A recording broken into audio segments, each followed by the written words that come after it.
부산의 개회사가 있겠습니다. 큰 박수로 환영해 주시기 바랍니다.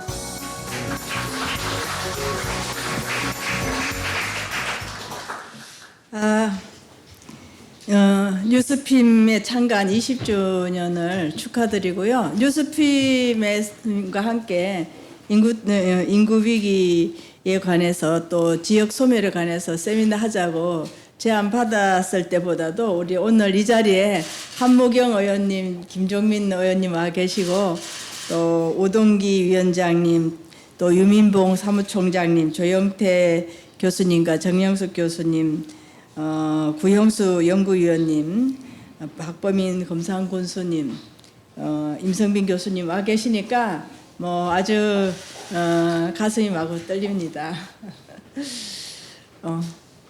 뉴스핌 20주년을 다시 창간하면서요, 제가 이제 평소에 얘기가 옛날에는 까만 종이에 붓글씨로 글씨를 썼는데 이제 그 후에 타자기로 글을 쓰다가 지금은 이제 컴퓨터로 글을 쓰다가 AI 시대가 되면서 이제 메타버스로 글을 쓰는 시대가 왔습니다. 이때 우리가 뭐에 투자를 해야 되나 이런 생각을 해보면 언론사들이 요즘에 언론사와 통신사들이 많아서 이 일을 행하시는 많은 분들은 상당히 어려운 환경에 있겠지만 메타버스 시대에 와서는 언론들이 많은 그 뉴스 콘텐츠라든지 사회 현상이라든지 또 정책을 이렇게 발굴하고 공유하는 데 큰 기여를 하기 때문에 우리나라의 미래가 아주 밝다 이렇게 생각이 되고요. 또 제가 10년 만에 국회에 돌아와 보니까 옛날에 비해서 지금 정말 정책 개발들 많이 하시고 의원님들마다 뭐 정말 심도 있고 전문가분들 다 모시고 생산을 하기 때문에 저는 우리나라 미래가 참 밝다 이런 생각이 많이 듭니다. 다만 이제 여야 의원들이 협력해서 좀 다른 나라 의원들이랑 경쟁하는 쪽으로 좀 생각을 바꾸면은 좀 더 이제 국회가 국민들의 이제 도움을 받을 거라고 생각이 듭니다. 그게 이제 지금 평균 출산율이 0.78%가 돼갖고 이제 2021년에 89군데가 이제 인구 감소 지역이었다면은 2047년쯤 되면 157곳이 이제 감소 지역이 인구 소멸 지역이 될 거다 이렇게 봐지고 이게 이제 수도권의 총 인구의 50.3%, 청년 인구의 55%, 천대 기업의 86.9%가 집중하고 있는데 진짜 문제입니다. 제가 사실은 수도권에서 국회의원을 하다가 이번에는 이제 지역에 내려가 갔는데 그때도 수도권에서 국회의원 할 때도 대한민국의 진짜 문제가 이거 수도권 집중이다. 그런데 수도권에 있으면 수도권에 역시 또 여러 가지 예산을 퍼부을 수밖에 없기 때문에 사실은 제가 아주 큰 결정을 하고 그러니까 이번에는 창원구 의창구에서 지금 국회의원을 하고 있습니다. 그리고 독일에는 GRW 플랜이라든지 이탈리아는 피아노 서드 2030 플랜, 일본은 마을 사람 일자리 창생 정책 이렇게 해서 지역 개발에 이제 노력을 하고 있습니다. 우리 조영태 교수님이나 정영석 교수님 또 유민병 교수님께서 아주 그 심도 있는 전문가 얘기를 하겠지만 사실은 이제 국회의원은 좀 그 발랄한 생각도 할 수 있다고 생각이 들거든요. 저는 이제 개인적으로 어떻게 생각하냐 하면 이제 문화, 경제, 교육, 교통 요 네 가지 지표를 가지고 우리나라를 이제 1, 2, 3, 4, 5등급으로 나눠야 된다고 생각을 해요. 그래서 5등급의 경우에는 거리도 멀고 교통도 잘 돼 있지 않고 산업도 잘 돼 있지 않고 교육도 잘 돼 있지 않고 그 여러 가지 이제 분야가 잘 안 돼 있는데 여기에는 이제 법인세, 전기료, 교통료가 아주 대폭적으로 지원이 돼야 된다 생각을 합니다. 예를 들면은 이제 창원은 도시지만은 그 합천이라든지 이렇게 산청이라든지 이런 데는 교통이 안 좋기 때문에 교통 환경 영향 평가에 의해 갖고 지원이 안 돼요. 또 국비로 도로가 지원도 안 돼요.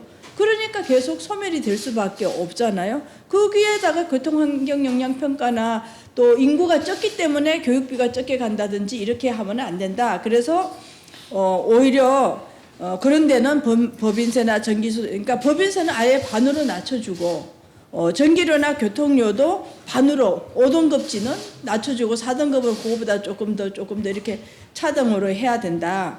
그리고 저는 최근에 그 오세훈 서울시장님이 안심소득을 얘기했는데 저는 그건 절대로 안 된다. 그건 지역 소멸을 완전히 촉진하는 거다. 왜냐하면 서울에 있으면 시력급여 수당도 상당한 수준으로 되고 또 차액도 지원을 해주면 누가 서울을 떠나겠습니까?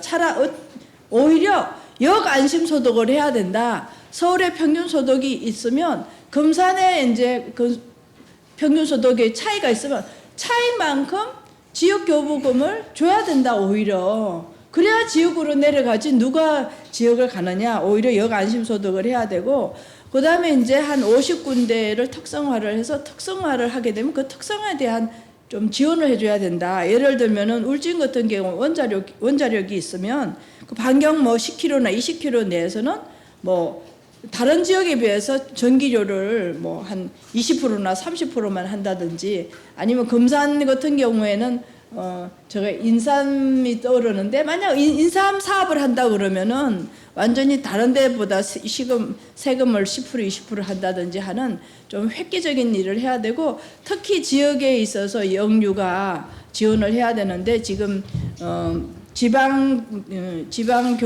지방교부 교육세가 있는데 그게 한 50조나 쌓여 있다고 그래요. 이거를 이제 그 영유가 보육하고 교육을 통합을 해서 특히 이제 그 인구 소멸 지역에 가면은 사실 서울보다 더 이렇게 안심하고 더 쾌적한 상황에서 더 나은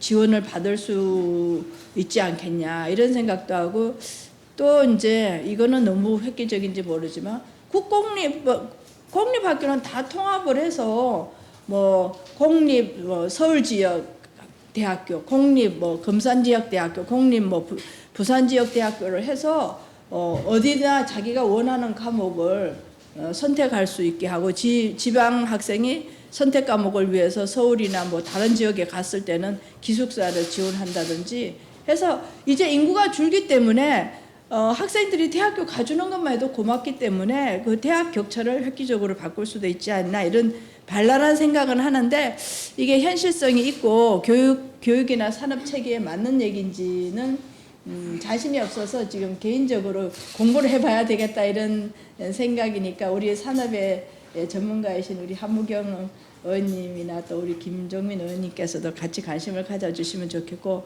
오늘을 계기로 해서 전국이 또 굉장히 균형적으로 살기 좋은 마을이 되는 그런 계기가 되었으면 좋겠고 이 모임을 또 지원해주고 특별히 참석해주신 그 우리 박범인 금성군수님께 특별히 감사드리고 또 민병복 대표님에게도 감사드립니다. 좋은 세미나가 되기를 축하드립니다. 감사합니다. 네, 고맙습니다. 김영삼 위원장님의 개회사 함께 하셨습니다. 종합뉴스통신사 뉴스핌 20년 이제는 성년으로 성장했습니다.